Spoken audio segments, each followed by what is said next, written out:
Bonsoir à toutes et à tous. Merci beaucoup d'être aussi nombreuses et nombreux. Vous m'entendez bien ? Oui. Ok. Merci beaucoup d'être aussi nombreuses et nombreuses ce soir. Ça fait vraiment chaud au cœur, surtout pour une telle occasion et pour se retrouver autour des écrits de Rami Abou Jamous et autour de Gaza et de la Palestine qui nous réunissent ce soir. Surtout en ce moment, enfin depuis un peu plus d'un an et encore plus en ce moment. Merci beaucoup d'être là ce soir. Merci beaucoup à notre ami et camarade Hossein qui, comme à chaque fois qu'on demande d'organiser un événement au lieu dit, répond tout de suite par la positive. Donc merci beaucoup à Hossein et merci à nos camarades des éditions Libertalia, donc Nicolas et Charlotte, qui sont dans l'autre pièce, qui tiennent la librairie. Merci à eux d'être là ce soir et puis merci parce que comme certains ou certaines d'entre vous le savent déjà, Orient 21 a une collection de livres chez Libertalia et c'est sûr que ce projet n'aurait jamais pu voir le jour aussi rapidement avec une autre maison d'édition. Donc merci beaucoup à Libertalia pour son engagement et pour la célérité du travail et pour avoir accepté ce pari de publier les chroniques de Rami. Et bien sûr, merci beaucoup à Madame Leila Chahid de nous honorer de sa présence ce soir.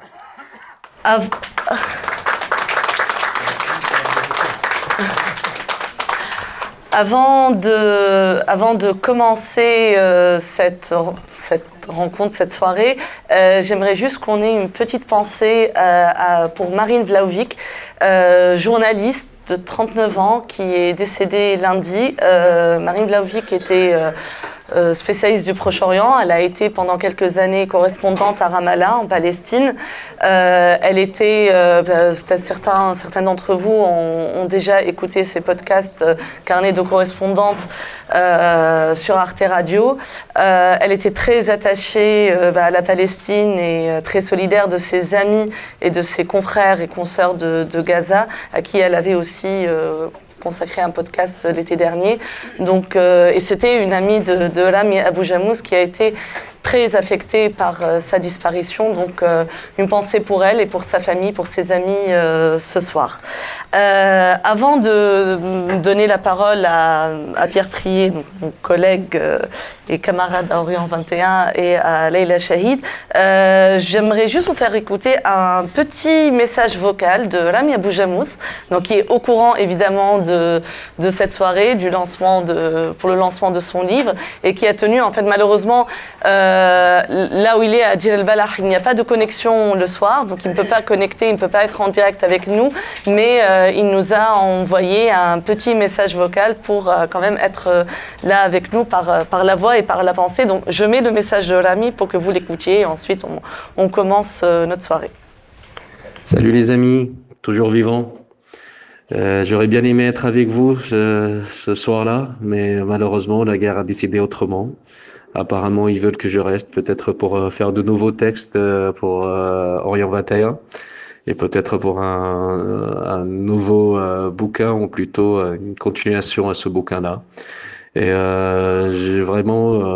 j'aurais bien aimé être avec vous, mais vous le savez très bien, le cœur y est, même loin de Paris avec des centaines de kilomètres, un millier de kilomètres. J'aurais bien aimé avoir votre compagnie ce soir que la compagnie des bombardements de drones et des bombardements de F-16. Mais bon, la guerre a décidé autrement. Et je profite de cette occasion-là parce que je voulais vous remercier tous. Déjà, vous remercier pour votre présence aujourd'hui. Et deuxièmement, vous remercier tous parce que tous vous m'avez soutenu, vous continuez à me soutenir. Je remercie Orient 21 parce que c'est grâce à Orient 21 que on parle de Gaza. Il y a eu ce journal de bord et surtout il y a eu ce bouquin. Surtout, je remercie Gwen parce que c'est elle qui était à l'origine de cette idée-là. Et puis Pierre qui fait tout pour que tout est propre. Sarah Sarsourti, c'est elle qui choisit toujours les bons titres Et je voulais vous remercier, vous, mes amis journalistes, parce que c'est grâce à vous que j'ai appris ce métier, que je suis devenu ce journaliste. C'est vous que m'avez donné de l'expérience, que ce soit sur le terrain, et vous m'avez appris comment écrire, et comment filmer, comment tourner, comment parler. Et c'est vraiment, je vous dois beaucoup. Si je suis devenu journaliste, c'est vraiment grâce à vous. Je vais les rendre hommage à Marine, l'une des amies journalistes qui nous a laissé il y a quelques jours. Elle est partie trop tôt. Je suis sûr que si elle était toujours en vie, elle sera là parce qu'elle m'a toujours encouragé, elle m'a toujours soutenu, elle m'a toujours aidé, même pendant la guerre. Et elle était la première à briser le blocus, à faire passer des médicaments et du chocolat pour Walid, qui est pour lui, à chaque fois qu'il voit un sac qui arrive de la France, il dit toujours Marine, Marine. J'aurais bien aimé, Marine, que tu sois avec nous. T'es parti trop tôt, mais je sais que là où tu es, tu es fière de moi et tu es contente et heureuse de ce bouquin-là parce que tu m'avais dit que t'attendais ce jour-là. En même temps, je veux remercier Madame Laila Shahid parce que j'ai eu l'honneur qu'elle soit elle qui fait la préface de mon livre parce que pour moi, Laila était vraiment mon idole quand j'étais à Aix-en-Provence et en France. C'est elle qui m'a appris comment parler à un public non palestinien. Je suivais tout le temps ces interventions. Merci Leïla, c'est grâce à toi où j'ai appris à bien parler entre guillemets aux Occidents ou à l'Occident. Et je voulais aussi profiter de cette occasion-là de remercier Chérine. Peut-être la majorité de vous, vous la connaissez pas. Mais Chérine, c'est une amie depuis Aix-en-Provence. Elle m'a toujours soutenu depuis le premier jour. On s'est rencontrés à Aix-en-Provence. Elle était avec sa famille, ma deuxième famille à Aix-en-Provence. Elle a continué à me soutenir. Depuis même là, elle est à Paris, depuis Paris, et moi je suis à Gaza pendant cette guerre-là. Elle n'a pas arrêté de me soutenir de plusieurs façons. Je sais qu'elle est là. Elle me l'a pas dit, mais je sais qu'elle était là, qu'elle est là. Merci beaucoup, Chérine. Merci à vous tous, merci pour tous parce que vous êtes présents dans cette occasion-là. J'aurais bien aimé de fond de mon cœur d'être avec vous, mais bon, la guerre a décidé autrement. Merci beaucoup. J'espère qu'on va se voir bientôt et qu'on va fêter bientôt ensemble et surtout Walid qui veut vraiment vous voir parce qu'à chaque fois il vous envoie un message où il dit salut les amis et il voulait vraiment voir mes amis. J'espère qu'un jour on va tous se rencontrer et que Walid aura l'occasion de vous voir tous mes amis. Merci de fond de mon cœur que vous êtes là et merci beaucoup.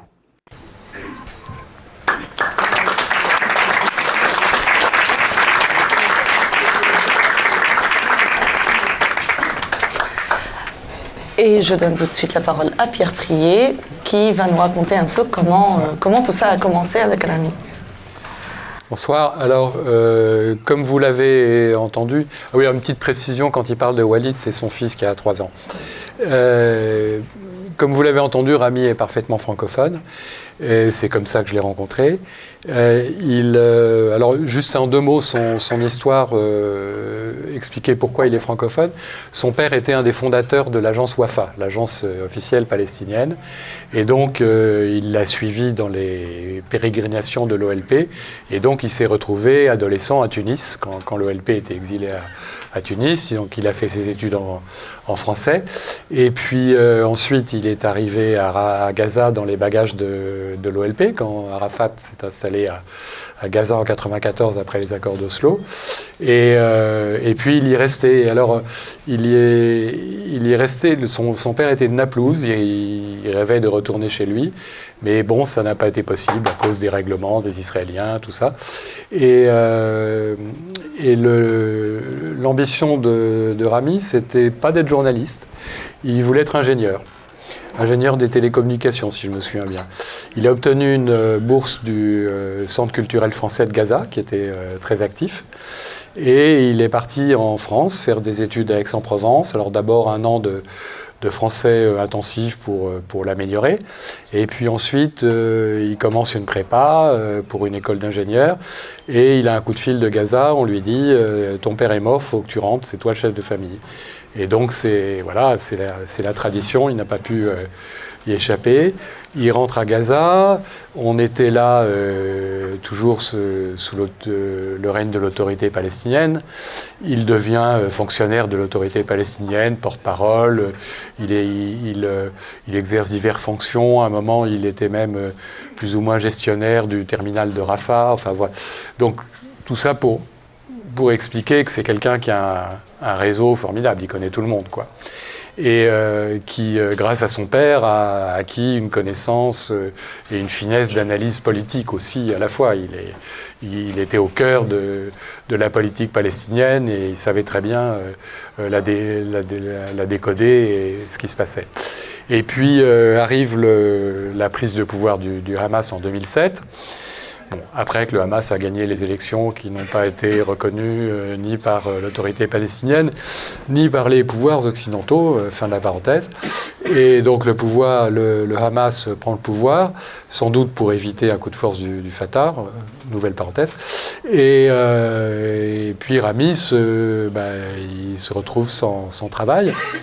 Et puis de fil en aiguille, il commence à aider un journaliste français qui dit aux autres « mais ce gars est formidable, il connaît absolument tout le monde ». Et puis donc très rapidement, il devient le fixeur attitré des journalistes français qui vont à Gaza. Donc un fixeur, c'est à la fois un traducteur et puis quelqu'un qui fixe les choses, c'est-à-dire que vous arrivez et vous l'appelez la veille, vous arrivez, il vous dit « bon allez, on a rendez-vous avec machin, truc, tout ça, et on a 10 heures de boulot et il a tout arrangé ». Ça fait gagner beaucoup de temps. Et en plus, surtout en Palestine, ces fixeurs-là sont le passage obligé. C'est-à-dire que les gens qu'ils vous présentent lui font confiance, alors qu'ils ne vous connaissent pas, ou même s'ils vous connaissent. Bon, voilà. Donc c'est obligatoire d'employer les fixeurs. Et puis il continue comme ça, il a quelques ennuis avec le Hamas. À un moment, le Hamas durcit un petit peu sa position vis-à-vis des journalistes. Et puis, c'est un peu des montagnes russes. Et puis donc, arrive la guerre. Et laquelle? Parce qu'il y en a beaucoup. Oui, il y a eu beaucoup de guerres. Donc il a couvert toutes les guerres, 2006, 2014, voilà. Et pour situer un petit peu, ça parle un peu de Gaza, c'est-à-dire que Gaza, c'est pas un immense camp de réfugiés, c'était une Palestine en miniature où il y avait des camps de réfugiés, mais aussi des gens qui avaient de l'argent, des commerçants.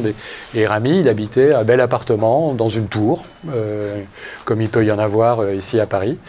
Et donc arrive au début de la guerre, assez rapidement, les Israéliens chassent les habitants de Gaza-Ville, parce que c'était Gaza-Ville, et il s'exile, enfin il part avec sa famille sous les balles, ils se font tirer dessus. Je raconte juste comment voilà. vous êtes connus. Voilà. D'accord, oui. Et voilà. Et donc moi je l'avais connu en 2012 en fait, quand j'étais venu faire un reportage à Gaza, en dehors après que j'ai été correspondant là-bas. Et donc on avait sympathisé, quoi. Et donc je reprends contact avec lui. Quand j'entends parler de lui, je vois qu'il raconte sa fuite sous les balles. Je lui dis tiens, je retrouve un vieil email, j'envoie l'email, miracle, il répond. Et puis donc assez rapidement, on se dit alors Gwen dont on a parlé, c'est ma femme qui est journaliste aussi et qui me dit mais il faut qu'il fasse son journal. Et je dis, ben voilà, super idée. Et je dis à mes amis d'Orient 21, il faut qu'il fasse son journal. Ils me disent, ben oui. Et puis voilà, puis ça commence comme ça. Et on en est au 50e, à plus de 50 pages de journal. Donc il le fait dans des circonstances de plus en plus précaires. il n'a pas d'ordinateur, il a juste un téléphone portable, donc il dicte en fait, et moi je transcris, et on a découvert, il est passé très rapidement de aide des journalistes à journaliste lui-même. On a découvert très rapidement qu'il avait un sens du rythme, de l'écriture, de la formule. On sent là, en plus la prosodie arabe derrière ces paroles.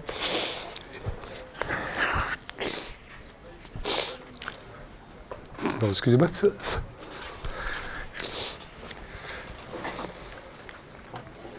Ça m'émeut un peu. Voilà. Et donc Rami est devenu un journaliste et un vrai journaliste, c'est-à-dire quelqu'un avec un talent, avec une personnalité, avec oui, c'est un vrai journaliste, et le prix Bayeux ne s'y est pas trompé, puisque pour la première fois dans l'histoire du prix Bayeux des correspondants de guerre, il a eu 3 prix, ce qui n'était jamais arrivé, dont le prix de la presse écrite, donc 2 pour ses écrits d'Orient 21, un 3e pour un reportage télé. Et il a eu aussi le prix Ouest France. Je pense que c'est très important parce que Ouest France est, vous savez, le plus grand quotidien français et qui a une ligne chrétienne démocrate, hein, c'est la tradition bretonne, et qui a tenu à récompenser un journaliste palestinien. Dans Ouest France, vous lirez des reportages sur la Palestine que vous lirez dans peu d'autres journaux. Et donc voilà, écoutez, on continue, quoi. Voilà.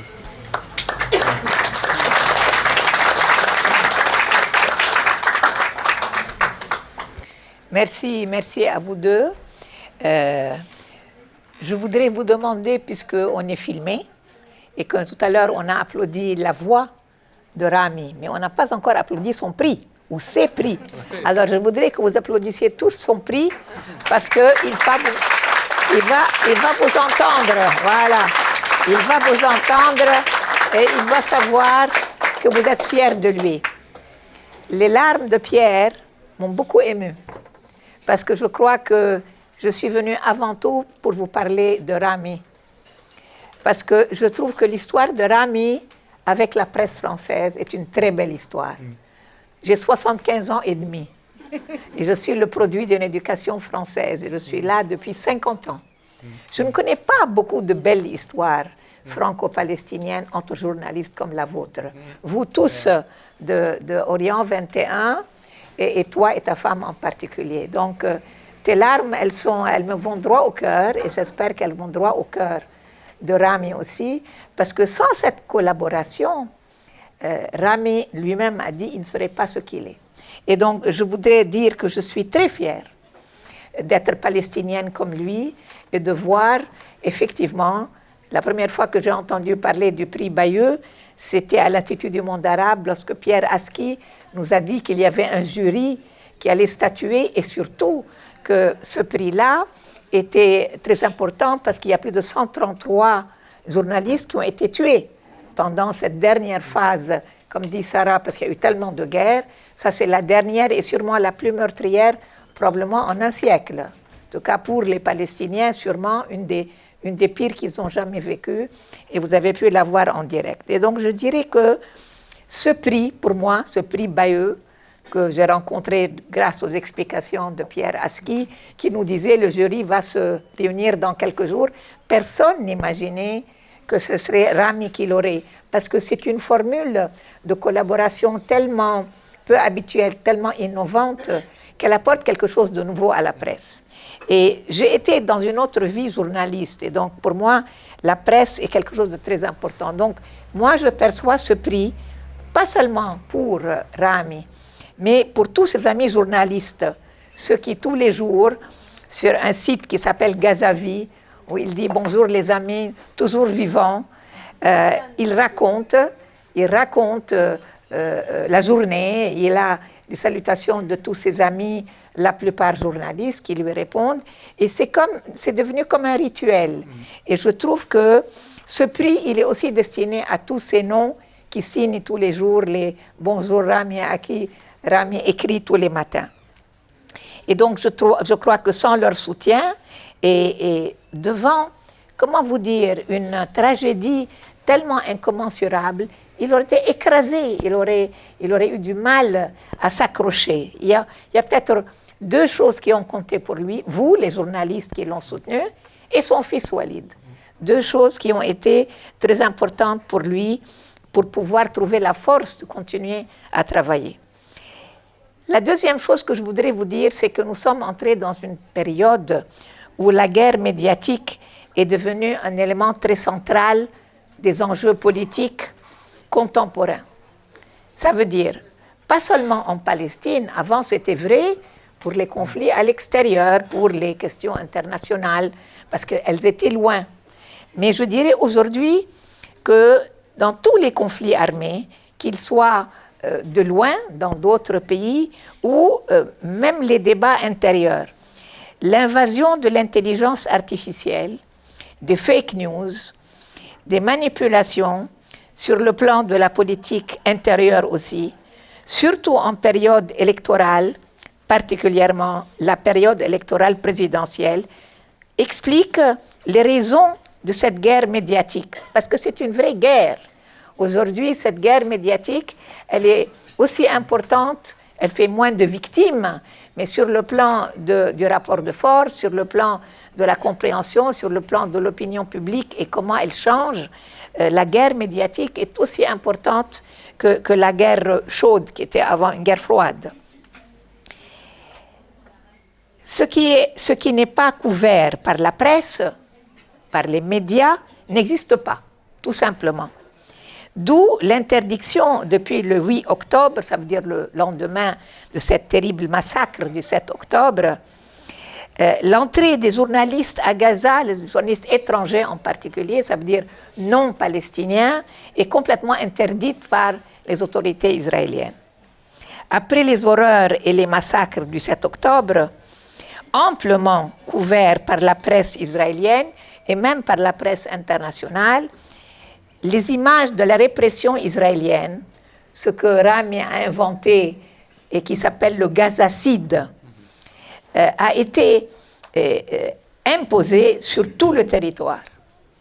Plus de preuves de la destruction de toute la vie civile des habitants de Gaza, parce que s'il y avait vraiment des combattants avec des armes, on les aurait trouvés dans les décombres.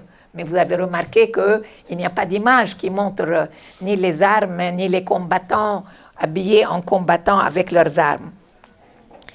Les immeubles de plusieurs étages que nous, on voyait, de plusieurs étages, qui s'écroulent sous les bombes et les bombardements de missiles, la destruction systématique des hôpitaux, des écoles, des universités, de l'infrastructure de la ville entière. Comme a dit Pierre, ce n'est pas seulement un camp de réfugiés, c'est plusieurs villes et plusieurs camps de réfugiés autour des villes ou même à l'intérieur des villes. Alors, toutes ces destructions, toutes ces disparitions de ravitaillement en eau, en électricité, en égouts, toutes ces images qui sont la preuve de ce qui s'est passé pendant 13 mois disparaît soudain parce qu'il n'y a pas de couverture, en particulier de télévision. Sauf, bien sûr, pour les chaînes continues arabes qui vivent, elles, en direct, grâce au travail des journalistes courageux qui souvent payent de leur vie le fait de prendre ces images. Les journalistes palestiniens vivent cette horreur en direct. Ce qui permet à Netanyahou tous les mensonges qu'il invente. Mais il n'est pas le seul à inventer des mensonges. M. Trump est arrivé au pouvoir avec autant de mensonges. Et ça a marché même sur un public occidental comme le public américain qu'on pensait un peu plus intelligent et un peu moins naïf. En particulier que les cibles de l'armée sont les militants du Hamas qu'on ne voit pas, parce qu'on les cache, parce qu'on ne veut pas qu'on les voie. Ils sont sûrement cachés quelque part, mais je ne pense pas qu'ils soient cachés sous les immeubles. Je pense qu'ils ont trouvé de meilleures cachettes pour éviter d'être attrapés. Disparus des écrans de télévision américaines et européennes, les images des enfants coincés sous les décombres ou broyés par les étages de ciment ou le reste des membres amputés ou arrachés au corps des victimes, ce qui était une des choses les plus difficiles à voir, c'était ces morceaux de corps que les enfants ramassaient. Souvent, c'était leurs parents qui étaient là en morceaux. Rami Abou Jamous, face à cette réalité, où couvrir la guerre et se déplacer derrière, impossible pour les journalistes palestiniens parce qu'ils n'ont pas le droit de bouger. Rami, il était à Gaza, on l'a envoyé à Rafah, de Rafah il a été à Deir el-Balah, mais de Deir el-Balah il ne peut pas aller à Jabalia, ça veut dire le nord de la Cisjordanie, parce que tout mouvement est bien sûr bombardé et tous les journalistes ou même les secouristes, même les ambulances qui essayent de bouger pour aller vers le nord sont bombardés et tués. Donc, il est obligé de travailler à partir de là où il est. Il y a plus de 160 morts parmi les journalistes et Reporters sans frontières les a vraiment si. Souvent, vous avez remarqué que dans la presse française, on nous dit « selon le Hamas ». Il y a 45 000 morts selon un tel ou un tel. Comme si, à part les journalistes eux-mêmes qui rapportent qu'ils sont à des milliers de kilomètres, toute autre information venant de Palestine doit être un mensonge. Et donc, c'est comme ça que, c'est ce que j'appelle moi la manipulation des esprits des téléspectateurs ou des auditeurs. Qu'est-ce qu'il fait, Rami? Rami décide, avec la complicité de Orient 21, et je voudrais vraiment féliciter Orient 21, c'est une très belle complicité, très efficace. Oui, oui, applaudissez-les parce qu'ils le méritent. Et applaudissez Pierre et Gwen pour le travail qu'ils ont fait pour Orient 21. Si, parce qu'il y a derrière les événements politiques, on pense qu'il n'y a que des mouvements sociaux, mais il y a des individus aussi. Les individus peuvent changer des réalités et c'est pour ça que je parle tellement de toi, Pierre, et de ta femme. Et donc, ça lui permet, qu'est-ce que ça lui permet, cette complicité, ce travail en commun, cet investissement que vous faites permet à Rami une nouvelle forme de journalisme qui va directement à la réalité la plus simple. Ça veut dire qu'il ne cherche pas à faire des grandes théories, il va à la réalité la plus crue, la plus quotidienne, la plus ordinaire, ce qui pour beaucoup de grands journalistes, des grands médias, ne serait pas assez sophistiqué parce que ce ne serait pas de la géopolitique. Et pourtant, je pense qu'en inventant cette manière de faire, il a trouvé une nouvelle manière de parler des réalités politiques.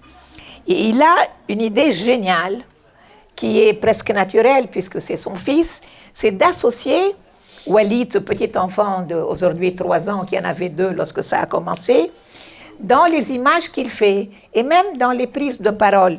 Parce que lorsqu'on voit ce que vit un enfant de 2 ans et maintenant de 3 ans, on imagine quel va être son avenir. Et ça fait partie des réalités qu'il faut que vous connaissiez, qu'il faut que les auditeurs, les téléspectateurs réalisent que ce n'est pas seulement une tragédie pour les vivants, c'est une tragédie pour ceux qui vont vivre encore 60 ans, 70 ans, qui sont aujourd'hui des enfants. Et donc, je trouve qu'il a trouvé une formule qui est quelque chose qui est très généreux, très ouvert, sur un ton, comment dire, souvent je le regarde tous les matins, c'est la première chose que je fais, j'ouvre sur Rami. Parce qu'il a une telle capacité de, comment dire, de sérénité, de manque de haine, pourtant en étant très ferme. Sa dignité, c'est la chose qui compte le plus pour lui. Et il dit qu'il ne laissera personne humilier sa dignité ou celle de son peuple. Mais c'est jamais avec de la haine, c'est jamais avec de la véhémence. Donc, il dit qu'il a appris de moi, moi je suis trop véhémente. Lui, il est beaucoup plus serein que moi. Et je pense qu'aujourd'hui, avec une question qui a hanté les médias pendant tellement longtemps, il faut retrouver un ton serein, un ton sans haine, sans ressentiment, parce que c'est exactement de ça qu'on nous accuse. Et donc je crois qu'il a trouvé une nouvelle manière de faire du journalisme qui capte vraiment les oreilles et l'attention des auditeurs et des lecteurs de Orient 21. Et donc, vous avez remarqué qu'il n'aime pas les analyses géostratégiques qu'on retrouve dans tous les hebdomadaires. Je ne vais pas les citer, mais vous devinez de qui je parle. Avec soi-disant une grande expertise, on se demande, parce que quelquefois, ce sont des gens qui sont spécialistes de la Russie, ils sont sur les plateaux des télévisions pour parler de Gaza. Et on se demande comment ils peuvent passer de l'un à l'autre. Mais c'est ça, la prétention d'une analyse géostratégique internationale, sécuritaire et militaire. Et donc lui, il a décidé il ne va pas vous parler de ça. Il aurait pu. Il a décidé qu'il ne fallait pas que ce soit non plus un discours idéologique palestinien, parce que nous, les Palestiniens, on est obsédés par l'idéologie. Et je crois que c'est cette velléité d'explication personnelle, familiale, simple, près des êtres humains, qui ont gagné vos cœurs. Et je crois que la réalité de ce quotidien, qui quand même est celui de 2 400 000 citoyens de la bande de Gaza, qui sont dans leur immense majorité des civils et qui payent de leur vie dans ce génocide, parce que c'est un génocide. La question n'est pas de savoir si sur le plan juridique on a le droit de l'appeler génocide ou pas. C'est en réalité ce que nous voyons tous les jours, et c'est ce que vous voyez pour ceux qui d'entre vous continuent à suivre Rami, ce qui se passe dans leur vie tous les jours. L'anéantissement total d'une société ne peut pas être autre chose qu'un génocide. Et donc, pour moi, Rami a inventé une nouvelle forme de journalisme. Moi qui ai fait une école de journalisme, qui a été journaliste, je n'ai jamais pensé qu'on pouvait faire ce genre de journalisme. Il l'a prouvé avec le soutien d'autres amis journalistes. Et je trouve que pour la question des pays en guerre, où la souffrance des citoyens civils en particulier, qui eux ne sont pas dans les mouvements militaires, c'est absolument primordial. Et je pense en particulier à un autre pays qui n'a pas eu la chance d'avoir un Rami, et qui est le Soudan.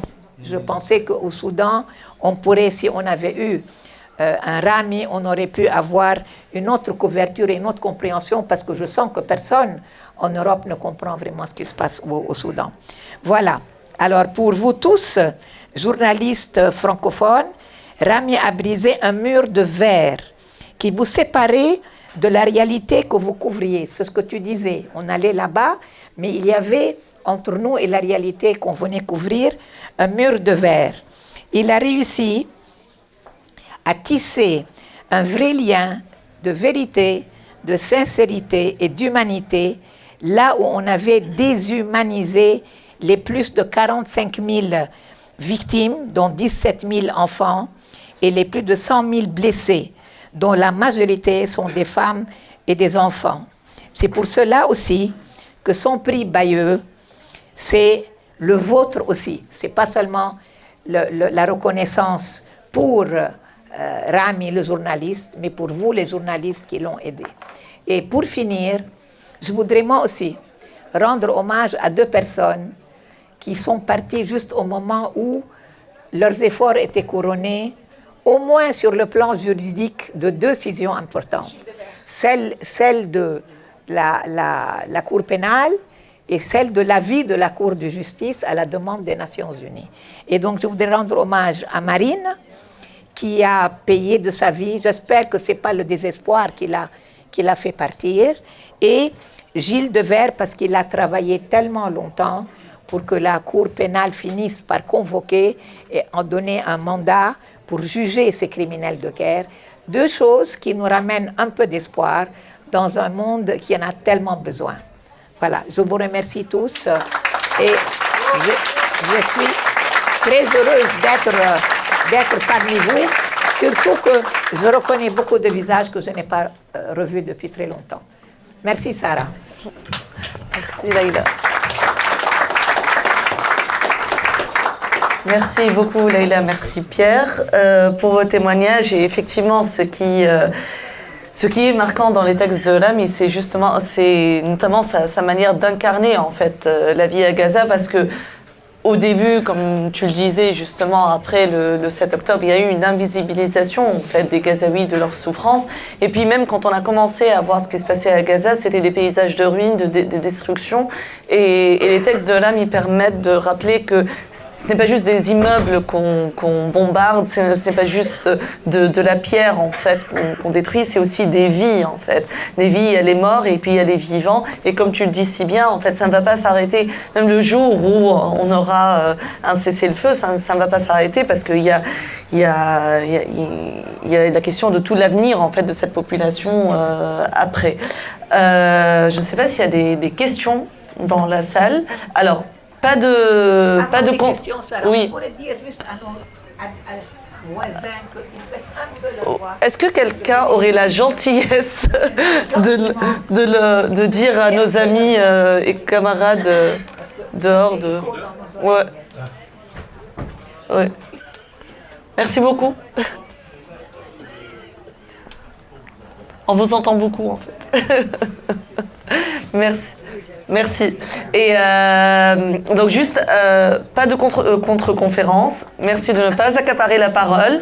On est nombreux et nombreuses, et merci de laisser la parole à chacun, et surtout si vous avez des questions par rapport à l'AMI, à ses textes, voilà. Et on va essayer de respecter la parité aussi, ce serait pas mal. Bonsoir et merci. Je vais parler à l'invité. Excusez-moi, j'étais à Strasbourg hier devant le Parlement européen, et comme on a beaucoup chanté du slogan, donc je n'ai plus de voix. Voilà. Alors je vais juste parler. Il y a un Rami Abou Jamous au féminin, c'est Bissem Batoul, qui commence en disant I am Bissem Batoul and I am alive. Et alors elle a fait un travail excellent. Elle a eu un prix, très grand prix aux États-Unis. Malheureusement, des milliers de célébrités se sont opposées à ça. Et évidemment, en disant qu'on a affaire à des terroristes. Donc, je m'arrête là. Deuxième point, je ne sais pas si vous avez entendu, en matière d'efficacité de la propagande, de Pallywood, c'est-à-dire contraction de Palestine and Bollywood. Autrement dit que les Palestiniens sont de fiefés manipulateurs qui inventent des bébés avec des balles dans la tête parce qu'il n'y en a pas, qui inventent des femmes éventrées parce qu'il n'y en a pas, et voilà, c'est tout. C'est bien, si vous pouvez tous faire aussi court. Merci beaucoup à Orient 21, et je voulais rendre hommage à Leïla Chaïk. Vous avez été une telle icône, vous l'êtes encore, de la cause palestinienne. Vous avez pu la porter et en faire la cause des causes ici, nombreux dans l'intelligentsia française, surtout les meilleurs, de Pierre Bourdieu. Comment expliquez-vous cette séquence de l'effondrement moral à ce point de l'Occident et en France, et que même les intellectuels consentent à cet anéantissement de Gaza? Et on se rappelle de l'époque où Leïla Chaïk, vous aviez porté cette cause au-delà de toute espérance. C'était devenu la cause des causes ici en France, et c'est plus le cas.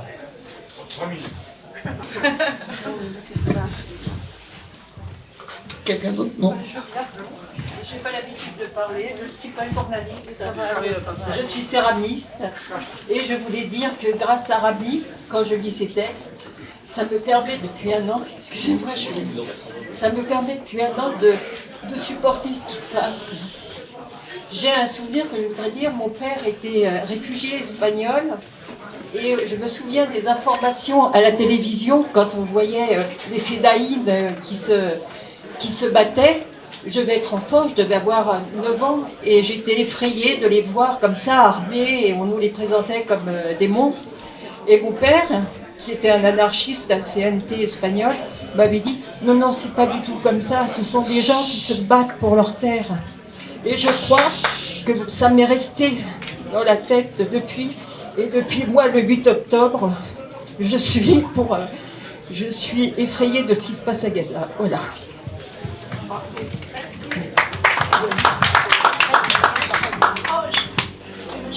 C'est Bissem Aouda et non pas Bissem Batoul.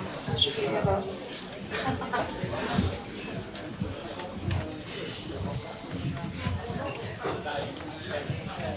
Merci. C'est juste une question. C'est juste une question. Il me semble que le fait que les journalistes soient interdits à Gaza vient probablement aussi de la guerre du Vietnam, qui a eu droit à 2 reportages qui ont permis à la population mondiale, en tout cas en Amérique, de se saisir de ce qui se passait de façon très réaliste. Et depuis, effectivement, il est très difficile pour les journalistes de faire leur travail, parce que si tout le monde savait avec les images ce qui se passe, il y aurait probablement davantage de manifestations et voilà quoi. Faites passer le micro et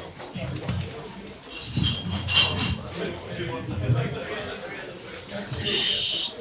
Oui, je voulais dire qu'il y a une petite doxa qui circule, qui consiste à dire que si on n'a pas d'image, si la presse occidentale, et notamment la presse française, ne couvre pas ce conflit, c'est parce que les pauvres journalistes n'ont pas pu aller là-bas.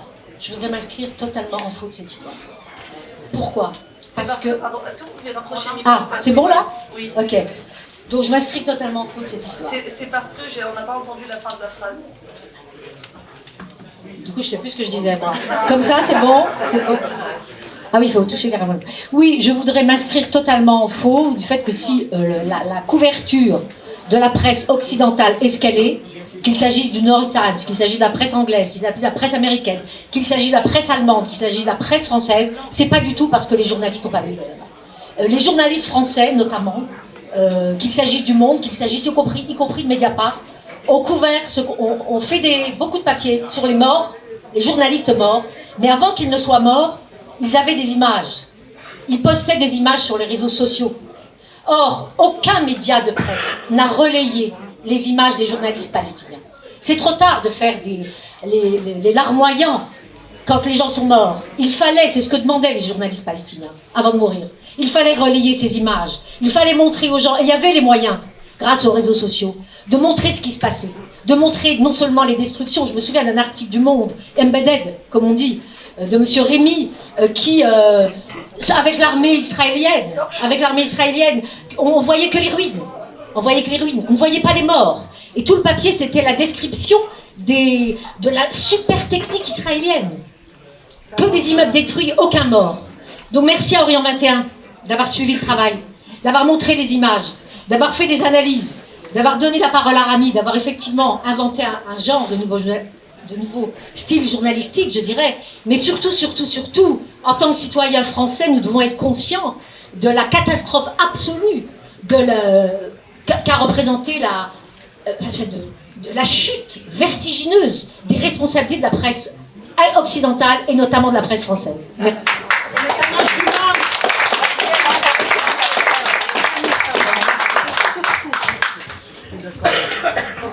Il faut voir à qui la presse appartient en France. Vive les médias indépendants.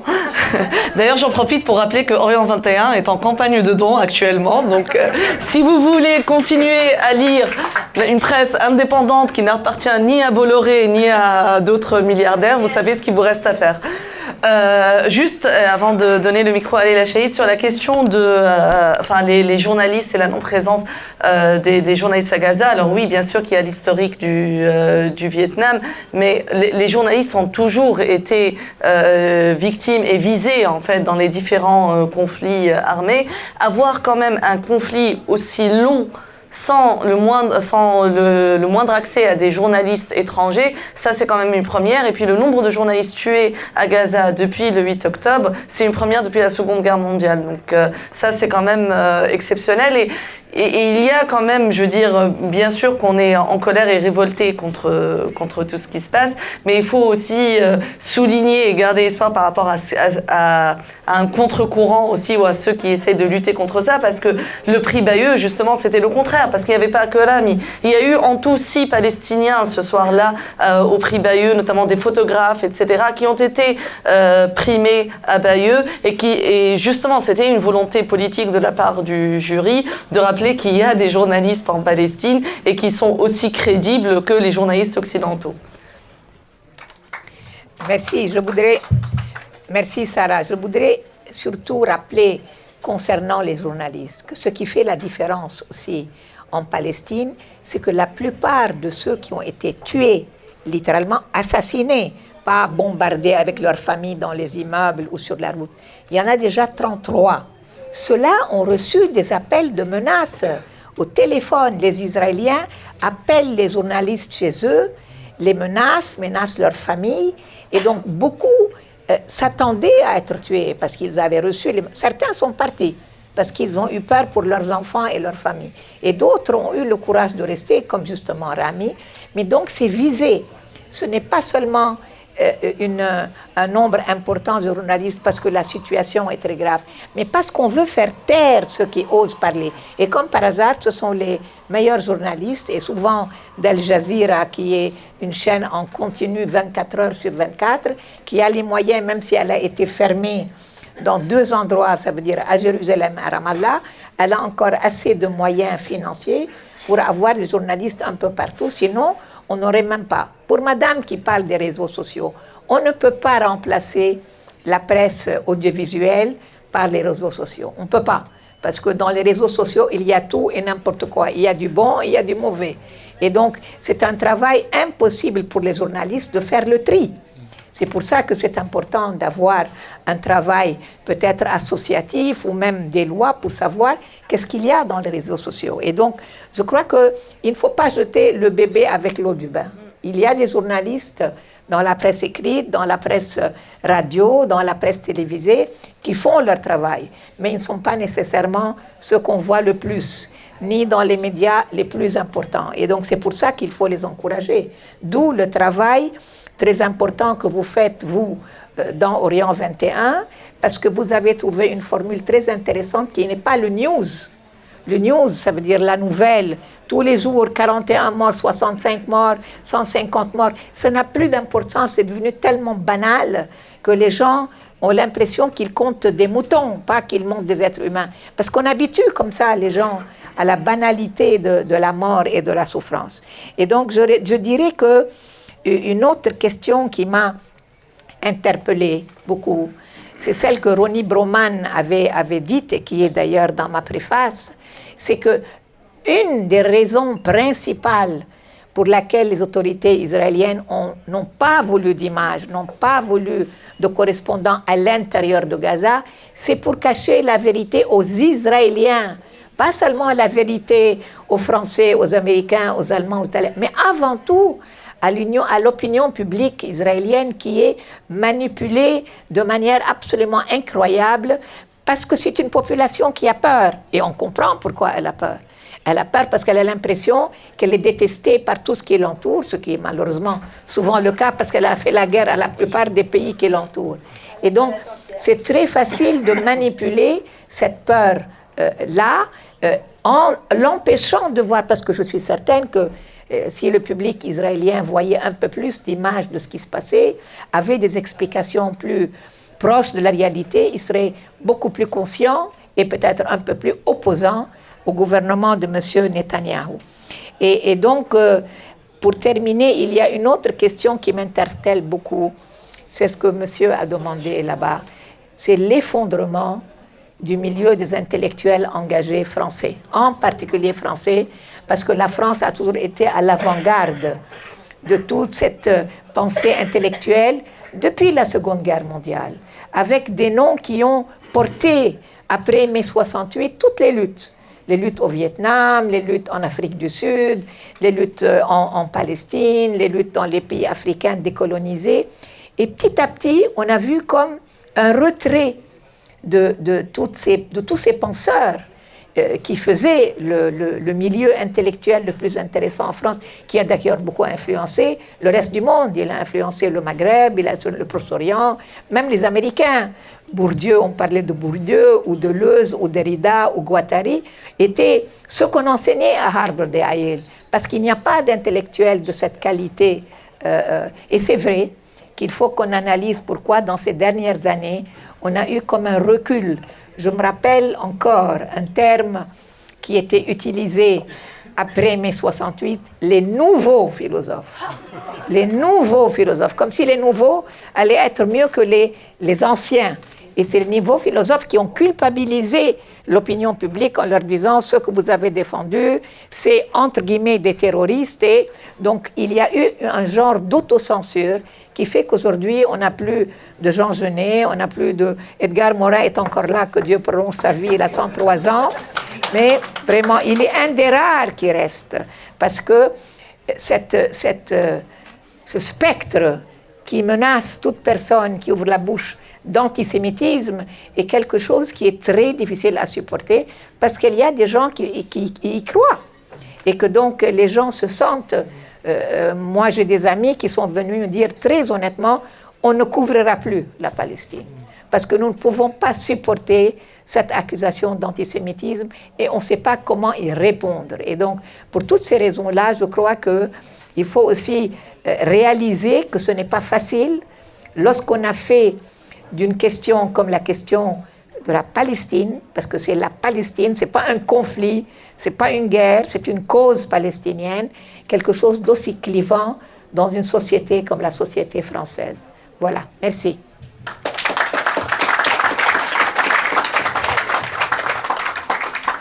Est-ce qu'il y a d'autres questions? Je vais me lancer. Bon. C'est absolument émouvant de retrouver Leïla Chaïd, qui était, la prophète d'une Palestine non sectaire, où juifs, chrétiens, musulmans auraient pu vivre ensemble. Et on en est loin avec les propos de M. Schmostrich. Mais c'est tout ce que je veux vous dire. Mais je voudrais rendre hommage aussi à tous les gens, à tous les organismes qui défendent la cause palestinienne, malgré tous les médias, malgré toute cette propagande. Edgar Morin, Maître Butin, Olivia Zemmour, qui donc encore... pardon, Michel Simoni. Il y en a un autre ici qui était Sylvain Sipel, etc. Il y en a plein. Malheureusement, ils n'ont aucune répercussion dans les médias. C'est un abandon abominable. Mais on peut reprendre confiance quand même. Rappelez-vous, Leïla, votre propagande au sud du Liban que vous aviez affiché sur les arbres avec la menorah qui se prolonge par la croix chrétienne et qui se prolonge par le croissant musulman. Ce sont les Cananéens, en fin de compte. Ce sont les fils d'Abraham. Hein. C'est Ismaël et... comment il s'appelle l'autre là? Jacob, pas Jacob, mais l'autre. Juste une remarque, parce que ça revient souvent sur la question de la critique des médias, etc. Alors bien sûr, on ne va pas ici, je veux dire, tout le monde sait quelle est la critique des médias mainstream, etc. Après, il faut quand même souligner qu'il y a des médias indépendants, il y a Orient 21, il y en a d'autres. Et je le disais tout à l'heure en blaguant à moitié, en disant on est en campagne de dons en ce moment, mais c'est important quand même de souligner que c'est aussi votre responsabilité, vous, en tant que citoyen. C'est-à-dire qu'à un moment, si vous en avez marre, et vous avez tout à fait raison d'en avoir marre d'entendre de la propagande ou un discours qui invisibilise les Palestiniens, etc., eh bien, il faut soutenir des médias qui tiennent à notre discours, en fait. Donc c'est aussi une responsabilité citoyenne.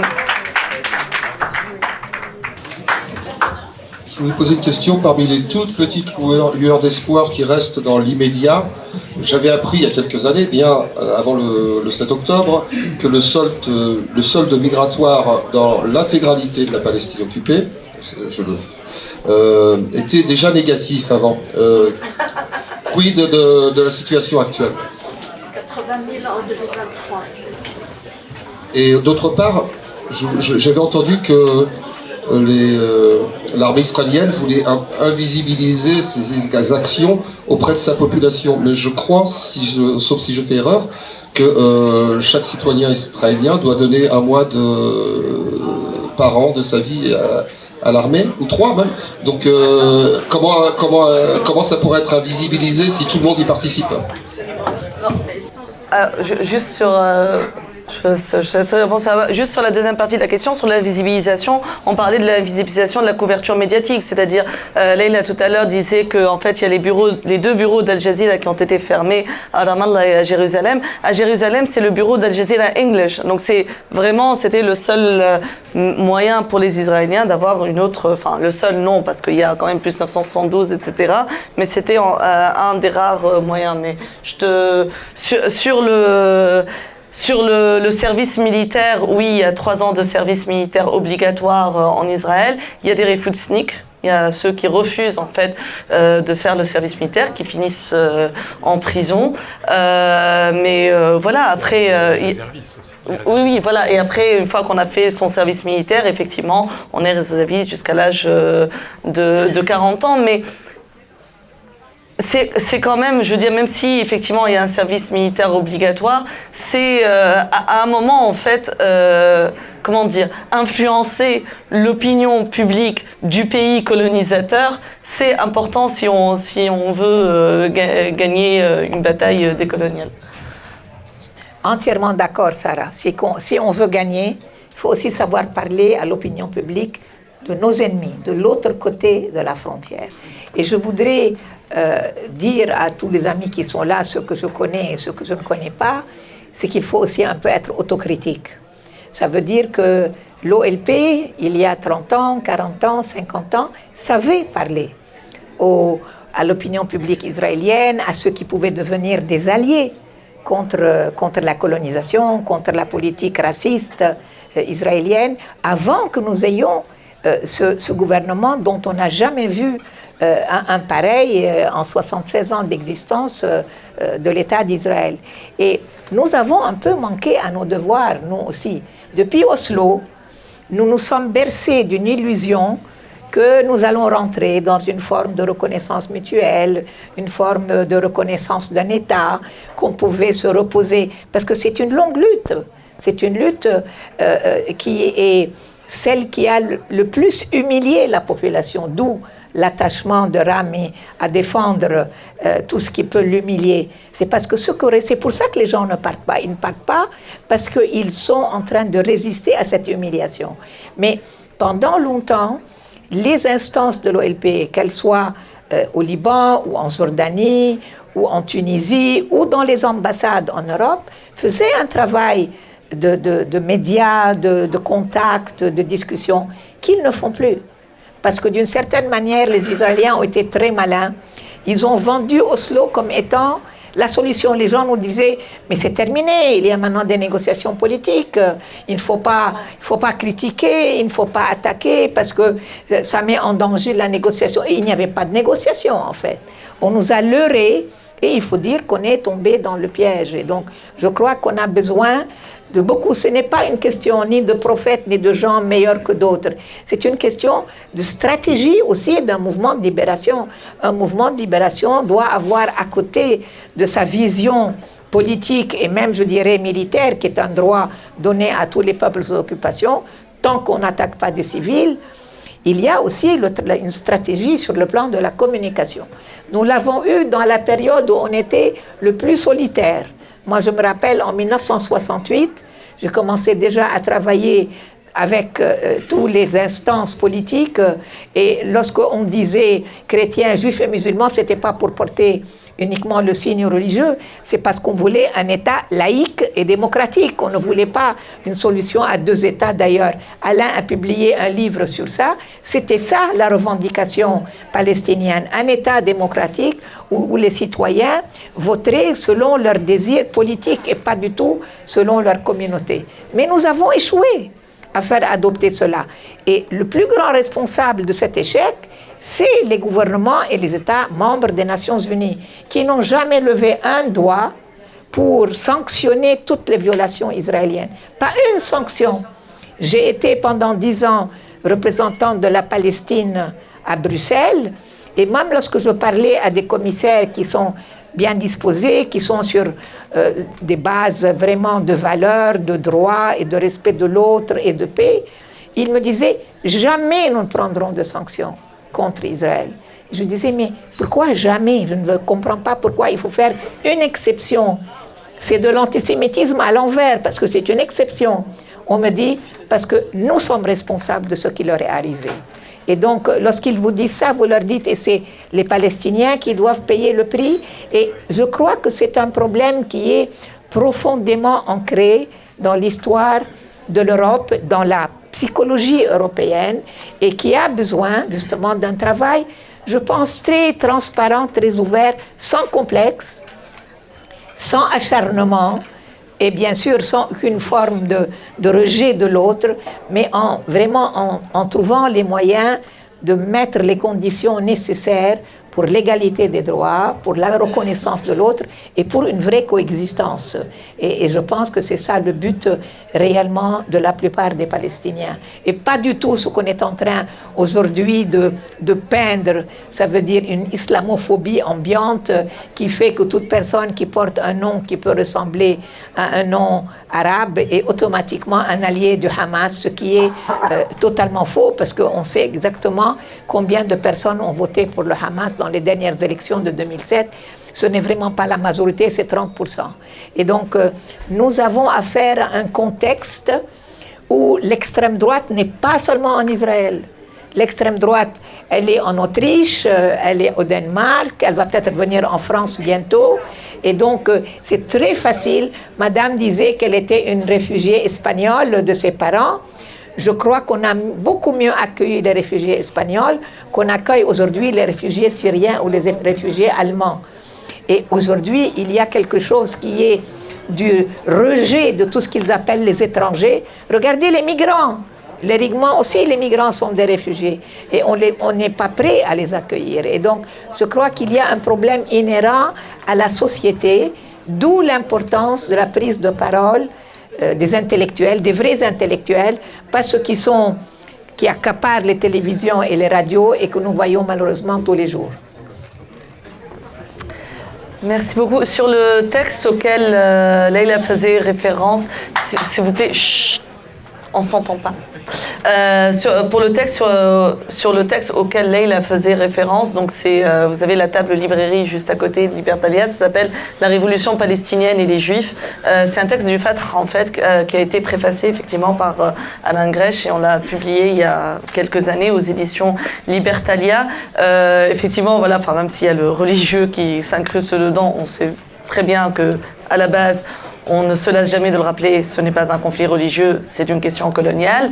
Et juste parce que tu parlais tout à l'heure, Leïla, des journalistes ou de ceux qui ont fui, de ceux qui sont partis, j'aimerais juste, parce que le sujet ce soir, c'est quand même Rami Abou Jamous, souligner que Rami avait la possibilité de partir, de fuir Gaza. Il a choisi de rester.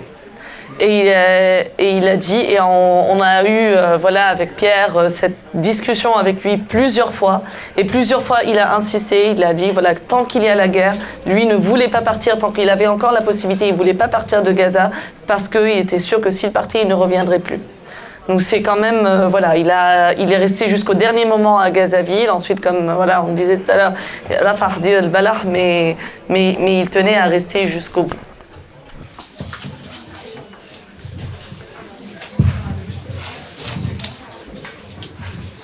Oui, bonsoir, je suis un peu ému de voir Leïla.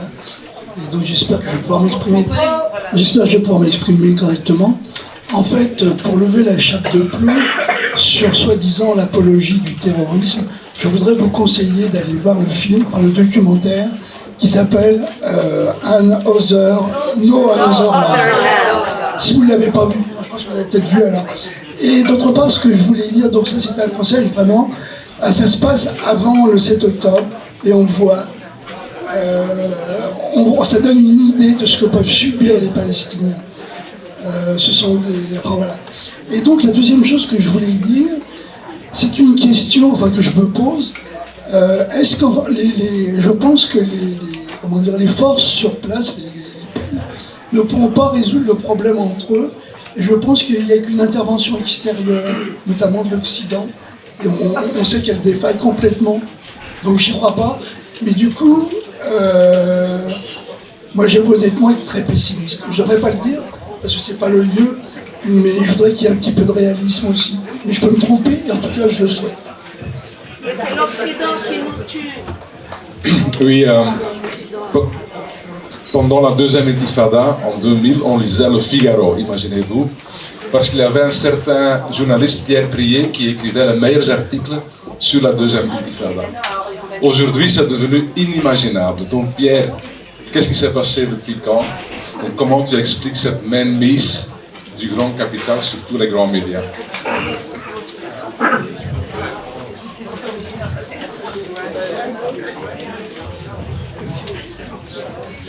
Et oui, sur No Other Land, vous trouverez un article sur Orient 21 qui en parle pour ceux qui ne l'ont pas encore vu, et nous avons effectivement accompagné le film. Pierre? Alors, c'est très paradoxal parce que tant que c'était le journal d'Ersan, il y avait une grande liberté à l'international parce qu'ils s'en fichaient. La seule chose qui les intéressait, c'était la politique intérieure. Et moi, quand j'y étais, j'ai eu une grande liberté. J'écrivais absolument ce que je voulais. Et j'ai eu une fois, lors d'un de mes passages à Paris, pendant que j'étais correspondant, le directeur d'alors qui s'appelait Jean Debelot. C'est pas quelqu'un de très connu, c'est pas quelqu'un qui a marqué l'histoire du journalisme, mais il m'a dit, écoute, on se plaint de toi des deux côtés, donc ça doit vouloir dire que tu fais du bon travail, donc continue. Et ensuite, une autre fois, il m'a dit, bon, écoute, alors je voulais pas te le dire, mais on a été invités par le CRIF, Yves de Chaise-Martin et moi. Et Chaise-Martin, c'était le go-between, enfin c'était l'homme d'Ersan, quoi, celui qui chapeautait la presse. Alors, on y est allé, hein, parce que bon, on veut pas d'ennui, mais évidemment, on n'en a rien fait, j'ai rien écrit, t'inquiète pas. Voilà, c'était comme ça. Et puis, Dassault a racheté le journal, Moujotte est arrivé, et à partir de ce moment-là, il n'était plus question de parler des Palestiniens. Mon successeur à Jérusalem, la 5e fois qu'il a proposé d'aller faire un article côté palestinien, qu'on lui a dit non, bah, il a compris, quoi. Et ensuite, le correspondant d'après a été nommé parce qu'il reprenait le narratif israélien, quoi. C'est-à-dire, très concrètement, il ne parlait pas du mur de l'apartheid, il parlait de la barrière de sécurité, si je me souviens bien.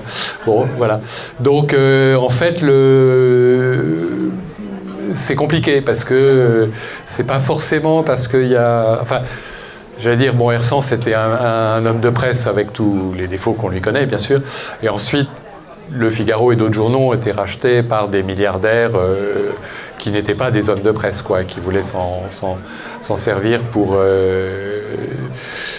propager leur idéologie, quoi. Et ils ont embauché pour ça les gens qu'il fallait à tous les échelons du journal. Voilà.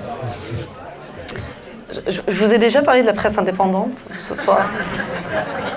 Oui, je voulais juste ajouter à ce que Pierre a dit, parce que je pense que nous vivons dans un monde où il n'y a plus de frontières.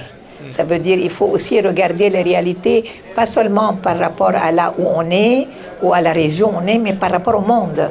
Regardez l'importance de Elon Musk dans le succès de M. Trump. Si on ne comprend pas le rôle qu'il a joué, c'est pour ça que je parlais d'intelligence artificielle, de manipulation, de fake news, parce que nous rentrons dans un monde où toutes ces techniques qui ont pu apporter des choses extraordinaires, comme tout ce qui est communication entre les peuples, peuvent être aussi manipulées pour devenir la meilleure manière d'influencer les opinions publiques. Et moi, je pense qu'une des choses qu'on est en train de commencer à voir en France, c'est un début de système à la masque. Et il faut à tout prix faire attention. Et là, c'est pas seulement les journalistes qui sont responsables, c'est les lecteurs aussi qui sont responsables. Il faut écrire et protester lorsque vous trouvez qu'il y a de la manipulation ou des fausses vérités qu'on présente comme des vérités, parce que c'est votre droit en tant que citoyen, pas seulement de lecteur, mais aussi de citoyen. Juste une remarque, avant peut-être de redonner la parole à la salle, pour aller dans le sens de ce que disait Pierre, en fait, par rapport au Figaro, et puis généralement, je pense qu'on peut aussi parler, enfin, il y a eu aussi un virage politique en France depuis une vingtaine d'années, de la droite aussi. Je veux dire, quand vous voyez qu'aujourd'hui quelqu'un comme Dominique de Villepin, qui est quand même, voilà, en vérité, de la droite, gaulliste, etc., se faire traiter d'antisémite et se faire applaudir à la fête de l'humain pour les propos qu'il tient, je veux dire, ça en dit long. Enfin, le fait de se faire applaudir à la fête de l'UMA, ça c'est sympa, c'était drôle. Se faire traiter d'antisémite, ça par contre, ça l'est beaucoup moins. Et donc, ça dit quelque chose, en fait, de ce qu'est devenu aussi la France aujourd'hui. Je veux dire, entre le début des années 2000 et aujourd'hui, on est passé de Le Pen au deuxième tour, il y a toute la France qui est dehors et qui proteste, à maintenant, l'extrême droite est à 2 pas de prendre le pouvoir. Et du discours de la France en 2003 à l'ONU, le discours de Villepin, à Villepin qui se fait traiter d'antisémite. Donc il y a effectivement, comme dit Leïla, en fait, il y a tout ce virage aussi, il n'y a pas que la France, c'est mondial, il y a tout un virage qui se fait à droite, et la Palestine est aussi, fait partie justement de cette grille de lecture, dans la mesure où clairement, aujourd'hui, on fait tout pour sortir la question palestinienne d'une grille de lecture coloniale pour en faire une question de terrorisme, d'islamisme, pour associer Hamas à Daesh, etc., etc. Et donc, c'est très important, effectivement, de remettre les choses dans leur contexte et de lutter contre cette propagande. Bonsoir. Merci, Leïla, pour avoir rappelé le besoin d'autocritique, qui, je pense, abîme aussi nos médias, notre idéologie de gauche, nos humanités. Par exemple, tout simplement, un exemple, tout à l'heure, tu disais, on m'entend mieux là, tout à l'heure tu disais, il n'y a pas eu si peu de couverture depuis la Seconde Guerre mondiale sur un pays. Il y a un pays que je connais bien, c'est le Timor. Pendant 30 ans, il n'y a pas eu une image. Jusqu'en 91, il y a eu une vidéo qui a amené le Timor à l'indépendance. C'est juste pour faire attention à ce qu'on dit. On doit être vraiment très très fort sur ce qu'on dit. Si on dit qu'il n'y a pas eu un pays sans couverture, c'est pas vrai. En fait, il faut peut-être citer, il faut être très très strict, parce qu'il ne nous reste plus que ça à l'heure des fake news. Vraiment d'être strict. La question arrive. Donc, si la question ce soir, c'est avec Rami, c'est évidemment la question du journalisme, et cette forme de journalisme qu'il fait, qui est une forme de log, de carnet de journal de bord, d'un capitaine dans son bateau qui coule. Votre travail excusez-moi, je reviens donc sur les médias. Il y a du journalisme comme Rami, il y a du journalisme indépendant comme vous, mais il doit y avoir bien des troisièmes voies, parce qu'on voit que la parole aujourd'hui est à des populismes de droite. Vous parliez des... C'est un peu long, mais la question est là. Vous parliez des réseaux sociaux. C'est-à-dire que les réseaux sociaux sont vraiment fonctionnent très très bien pour l'idéologie populiste de droite. Des messages courts et haineux, les algorithmes adorent ça. Donc, face à ça, on a quoi? On a des gens comme Rami, mais qui font figure un peu de poète, de Jack London de l'information. Il y a des médias indépendants très courageux. Vous utilisez le mot courage, c'est un euphémisme, et pour Rami et pour vous. La question donc, c'est est-ce qu'on va être obligé d'avoir un populisme de gauche? Non, mais c'est vrai. Quelle voix pour faire entendre? Alors, quelle voix pour faire entendre aujourd'hui la voix de la Palestine, de l'environnement, etc. Face à ce qu'on voit avec Rami et vous, qui finalement ont peu de voix. On n'a pas peu de voix, la preuve c'est que vous êtes là. Non, mais... Moi, je voudrais vous dire qu'il y a une voix à qui on ne donne pas vraiment l'occasion de s'exprimer. C'est la voix des associations qui d'ailleurs ont un tel courage qu'elles sont sur place. Vous avez derrière vous, je ne sais pas où il est passé Christophe, mais Christophe est là, il revient de Gaza. Il travaille avec Handicap sans frontières, il y a Médecins sans frontières, il y a Amnesty, il y a Médecins du monde, il y a tout genre d'associations qui font un travail remarquable et comme par hasard, ils ne sont jamais dans les nouvelles, ils ne sont jamais dans la couverture de la presse parce que vous avez l'impression qu'il y a uniquement l'armée israélienne et face à l'armée israélienne, le Hamas et qu'il n'y a personne d'autre. D'ailleurs, on ne parle même pas des diplomates sur place.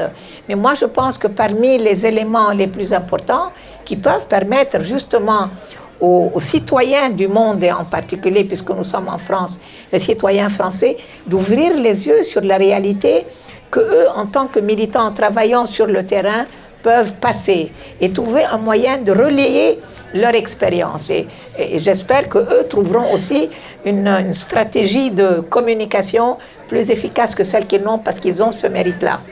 Et si Christophe est quelque part parmi vous, il peut lever la main pour vous parler un peu de ce qu'il fait à Gaza. Il revient de 2 mois à Gaza. Christophe, es-tu là?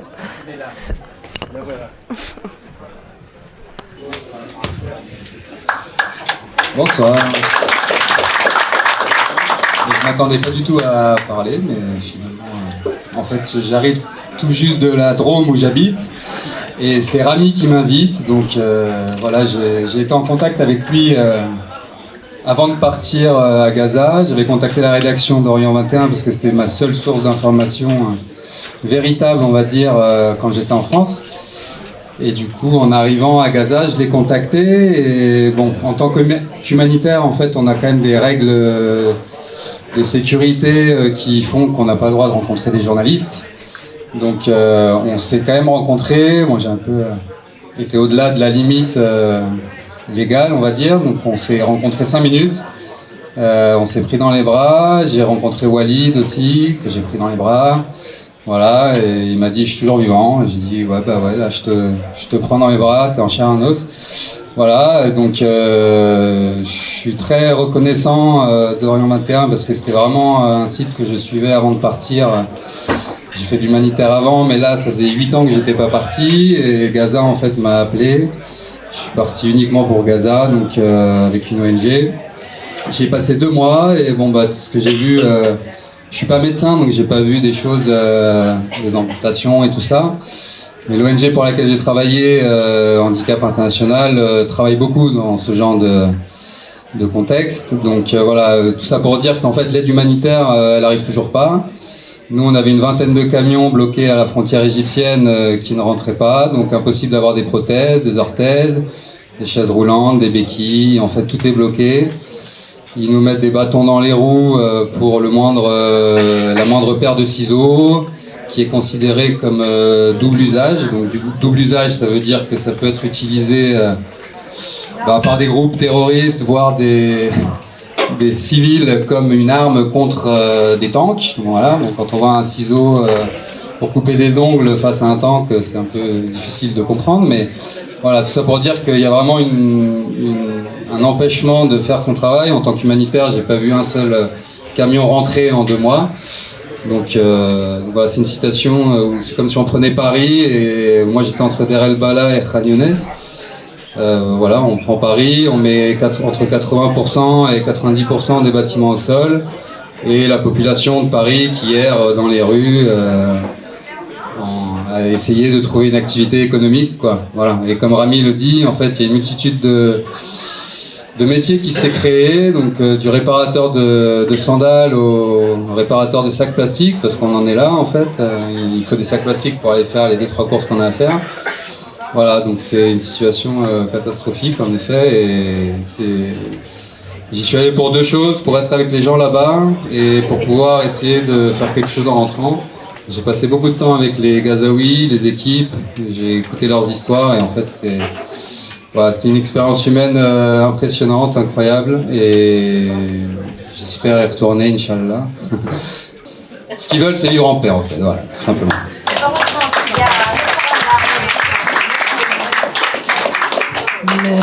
Merci. Merci beaucoup, Christophe, pour votre témoignage. J'aimerais juste revenir sur 2 points, monsieur, qui parlait du Timor. Bien sûr, en fait, il y a plein de conflits, de guerres qui ne sont pas assez couvertes, voire pas du tout couvertes. Il y a quand même, en fait, je pense, l'exception dans le cas de la Palestine, à part le fait que, voilà, il y a la question coloniale, il y a aussi le fait que Israël est Israël est très soutenu par l'Occident et c'est le pays le plus soutenu par l'Occident et donc il y a une responsabilité directe des pays occidentaux, de la France, des États-Unis, etc. dans ce qui se passe à Gaza. Donc quand on en parle autant, c'est aussi pour en appeler en fait à la responsabilité des citoyens ici. Et sur la question de qu'est-ce qu'on fait en fait, à part voilà publier Rami, être là, enfin il y a Orient 21, il y a d'autres médias. Je disais ça à moitié en blaguant de dire ben, on est là ce soir. Je pense que c'est pas rien en fait. Je veux dire oui, on a acté que nous étions voilà le fait de soutenir et de s'opposer au génocide qui a lieu à Gaza. On est minoritaire visiblement à le faire, mais c'est très important en tant que minorité de se retrouver et de créer ces espaces-là et de parler et de s'informer pour continuer. Sinon, bah, on baisse les bras et on va tous élever des chèvres, quoi. Donc, j'espère que vous n'avez vu aucune critique Non, non, pas du tout. Non, non, c'est, j'ai bien compris. J'y ai vu aucune critique, et même si c'était une critique, vous avez le droit de critiquer. Il n'y a pas de... Rami continue. Pardon ? Est-ce que Rami continue ses chroniques quotidiennes ? Rami continue ses chroniques quotidiennes. Il nous a encore envoyé un texte aujourd'hui qui est justement un hommage à Marine Vlahovic. Et oui, il continue. Il a déjà publié on a déjà publié un texte de lui avant-hier, mardi, qui parle en fait des inondations, de l'hiver qui arrive à Gaza. Et donc oui, que Rami continue et on sera probablement, on espère que voilà, il y aura des rééditions en fait de cet ouvrage et qu'on rajoutera en fait d'autres chroniques au fur et à mesure que voilà, de toute façon tant qu'il y a un génocide, tant qu'il y a la guerre, il continuera à publier. Je voudrais vous proposer qu'on termine notre conversation maintenant avec un petit texte que Mahmoud Darwish a voulu donner un peu comme on confie un bébé à 8 prix Nobel de différents pays européens qui, avec le Parlement international des écrivains, s'étaient rendus en Palestine en 2002, puisque Darwish était un des fondateurs de ce Parlement des écrivains. Ce texte dit « Nous souffrons d'un mal incurable qui s'appelle l'espoir. Aidez-nous à cultiver l'espoir. » Et je pense que c'est le message le plus important que Rami voudrait vous dire. Et il a besoin de vous, comme on a besoin de vous, tous les Palestiniens, pour cultiver l'espoir. Merci à Sarah et merci à Orient 21. Merci beaucoup, merci Leïla. J'ai une dernière requête. Est-ce que je vais vous demander, comme Madame il n'est pas là ce soir malheureusement, j'aimerais juste qu'on puisse faire une petite vidéo, mais vraiment très courte, juste pour lui dire qu'on pense à lui. Donc je vais faire une petite vidéo et vous lui dites juste salut Rami en fait, voilà. Donc alors attendez, je vais plutôt faire ça dans l'autre sens. Voilà, je vais tous vous filmer, donc n'hésitez pas à applaudir, voilà.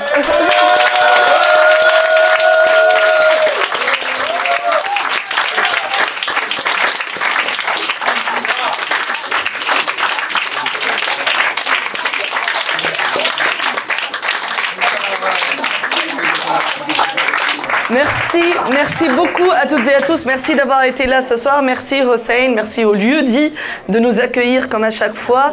Et bonne fin de soirée. Merci encore.